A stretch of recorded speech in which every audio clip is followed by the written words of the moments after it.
দেখুন, আমার মনে হয় আপনার এখন সমস্ত কিছু বাদ দিয়ে কাজে ফোকাস করা উচিত। আপনার ঘাড়ে একটা খুব বড় দায়িত্ব দেওয়া হয়েছে।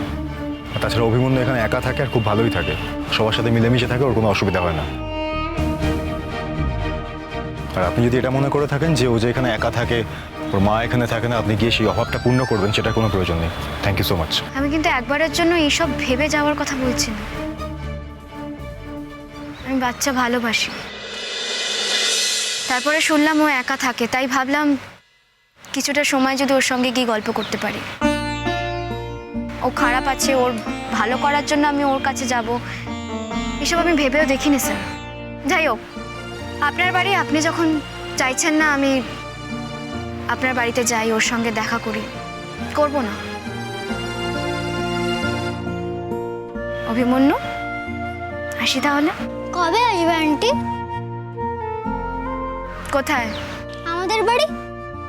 ওই যে বললাম, তোমার বাড়িতে আমরা যাওয়া হবে না অভিমন্যু।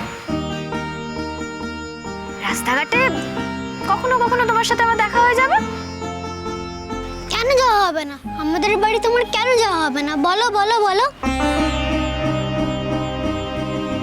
কেন যাওয়া হবে না বলতেই হবে তোমাকে। বলো বলছি।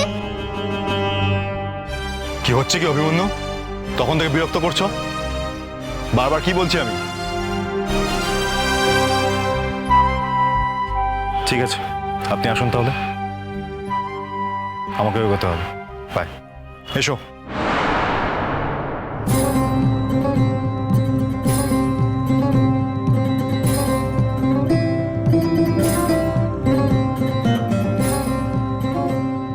যে মানুষটাকে তুমি দেখে এসেছিলে কুট্টি, সেই মানুষটার কোথাও নেই।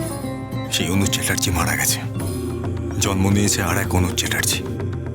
এই 6টা বছরে তিলে তিলে সাধনা করেছি তোমাকে ভুলে থাকার, তোমার কাছ থেকে দূরে সরে থাকার। তোমার কাছ থেকে দূরে সরে থেকেছি, কিন্তু কিন্তু তোমাকে কোনোদিন এক মুহূর্তের জন্য ভুলতে পারিনি। ভুলতে পারিনি তোমাকে। খুব চেষ্টা করেছি, বিশ্বাস করো, হয়নি। তবে তোমায় যে ভুলতে পারিনি সেই কথাটা আর কোনোদিনই তোমাকে আমি জানাবো না। আমি আমাদের কারোর জীবনেই আর নতুন করে কোনো কমপ্লিকেশন তৈরি করব না। আমি আর কোনো রকম কোনো কমপ্লিকেশনের কারণ হব না।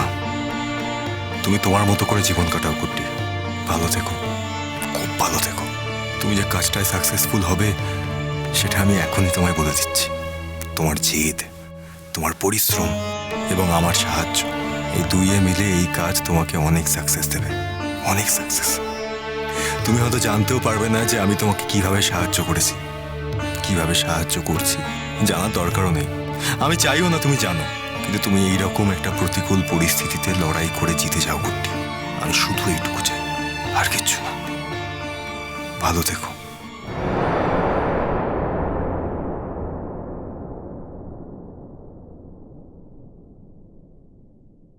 কত বদলে গেছো তুমি।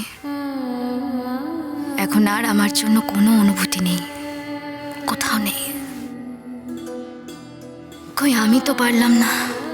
আমি তো আজ পর্যন্ত তোমাকেই বুকের ভেতর রেখে দিয়ে আর সব দিক থেকে চোখ বন্ধ করে আছি। আচ্ছা, শিরিন দিদি কেন এখানে আসে না? বাচ্চাটাকেই বা দূরে রেখে দিয়েছে কেন? চাকরির জন্য? একটা চাকরি এতটাই ইম্পর্টেন্ট, তাহলে তো এখানেই চাকরি করতে পারতো। এইটুকু বেবিকে ছেড়ে, এত মিষ্টি একটা বেবি, তাকে ছেড়ে কলকাতায় আছে কি করে? মাঝে মাঝে নিশ্চয়ই আসে। এবার বুঝেছি, ও চায় না শিরিন দিদি হঠাৎ করে এসে আমাকে দেখে ফেলুক, তাহলে আবার অস্বস্তি হবে। আপনি ঠিকই বলেছেন স্যার, আপনার গৃহশান্তি বজায় রাখার জন্যই আমাকে আপনাদের 3 জনের সংসারের মধ্যে ঢুকতে দিতে চান না। বেশ, তাই না হয় মেনে নিলাম। তবু আপনি ভালো থাকুন। নমস্কার। নমস্কার। আমি গুড্ডি সরকার, এখানকার এসপি হয়ে এসেছি। কাল থেকে জয়েন করলাম। আমাকে এখানে একটা বিশেষ কাজে পাঠানো হয়েছে। এই যে আপনারা যারা বর্ডার এলাকায় থাকেন, খুব তাড়াতাড়ি নিজেদের মেয়েদের বিয়ে দিয়ে দেন। আপনারা হয়তো ভাবেন আপনারা আপনাদের মেয়েদের বিয়ে দিয়ে দিচ্ছেন, কিন্তু পরে জানতে পারেন আপনারা মেয়েদের বিয়ে দিচ্ছেন না, কিংবা আপনাদের মেয়েরাও বিয়ে করে অন্য কোথাও চলে যাচ্ছে না, তারা আসলে পাচার হয়ে যাচ্ছে। তাই বারবার করে একটাই অনুরোধ করছি, প্লিজ পাচারকারীদের হাত শক্ত হতে দেবেন না, নিজেরা শক্ত হাতে রাজ ধরুন। আচ্ছা, আমাদের এখানে তো সুযোগ সুবিধা অনেক কিছু আছে, লেখাপড়া করান না ছেলে মেয়েদের।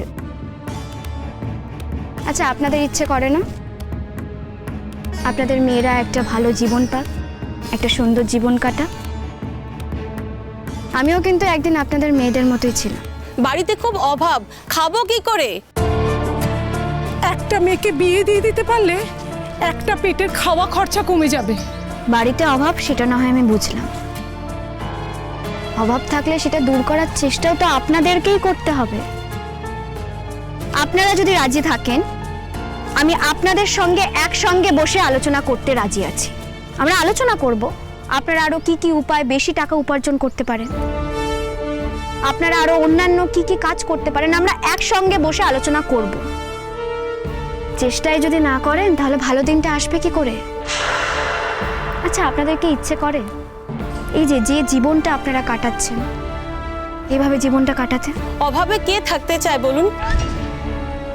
কেউই চায় না, আমরা সবাই ভালো থাকতে চাই। আমি চাই, আপনারাও চান। তবে কি জানেন তো, ভালো থাকার সব থেকে বড় উপায়টা হচ্ছে ছেলে মেয়েদেরকে মানুষের মতো মানুষ করা। ছেলে মেয়েদের মানুষ করতে গেলে কিন্তু খরচা লাগে না, তারা নিজেরাই নিজেদের পড়াশোনার খরচ চালাতে পারে। এখানে অনেক সুযোগ সুবিধা, অনেক ব্যবস্থা আছে। করুক না লেখাপড়া, মন দিয়ে লেখাপড়া করুন। তার সঙ্গে আপনাদেরও কিন্তু কর্তব্য, আপনাদের ছেলেমেয়েরা কখন কোথায় যাচ্ছে, কেন যাচ্ছে, কি কারণে যাচ্ছে, সবটা নজর রাখতে হবে। আমার এর পরের কথাগুলো হচ্ছে তোমাদের জন্য, তোমরা যারা অল্প বয়সী মেয়েরা এখানে আছো। দেখো, তোমরা অনেকটাই ছোট আমার থেকে, অনেকটাই। এই সময় ভুল পথে পা দিও না, ভুল পথে নিজেদেরকে চালিত করো না। তোমরা লেখাপড়া করো। একটা কথা বলো তো, তোমাদেরকে ইচ্ছে করে না একটা ভালো জীবন পেতে? আমিও কিন্তু একদিন তোমাদের মতোই ছিলাম, অনেক কষ্ট করে, অনেক কিছু পার করে আজকের দিনে এই জায়গায় এসে দাঁড়িয়েছি। কেন লেখাপড়া ছেড়ে দিচ্ছ? তোমরা হলে আমাদের দেশের অহংকার, দেশের জন্য তো কিছু করতে হবে তোমাদের, শুধুমাত্র নিজেদের কথা ভাবলে চলবে? দেখো, তোমরা লেখাপড়া করলে দেখবে অনেক ভালো ভালো লোকের সংস্পর্শে থাকতে পারবে, অনেক ভালো ভালো যোগাযোগ বাড়বে। এই বয়সটা এমনই একটা বয়স, অনেকেই জীবনে আসবে, প্রলোভন দেখাবে, সেই প্রলোভনে পা দিলে তো চলবে না। মনে মনে এটাই প্রতিজ্ঞা করবে, আমি নিজে ঠিক থাকবো। পড়াশোনা করো, সামনের দিকে এগিয়ে যাও, আরো অনেক যোগাযোগ বাড়াও, ভালো থাকো, একটা সুস্থ জীবন লিড করো। আর আমি আপনাদের সবাইকে বলবো, প্রতিদিন দায়িত্ব নিয়ে নিজেদের বাচ্চাদেরকে স্কুলে পাঠান।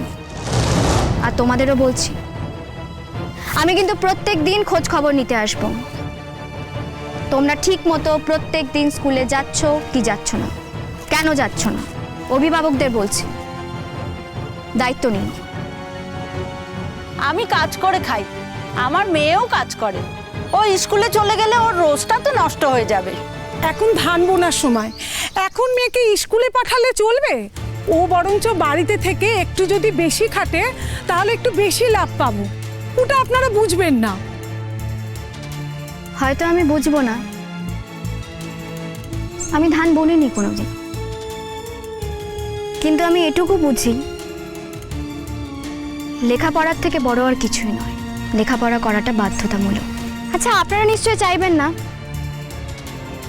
আপনারা জীবনে যা যা পেয়েছেন, যে কষ্ট যন্ত্রণা যা কিছুর মধ্যে দিয়ে আপনারা গেছেন,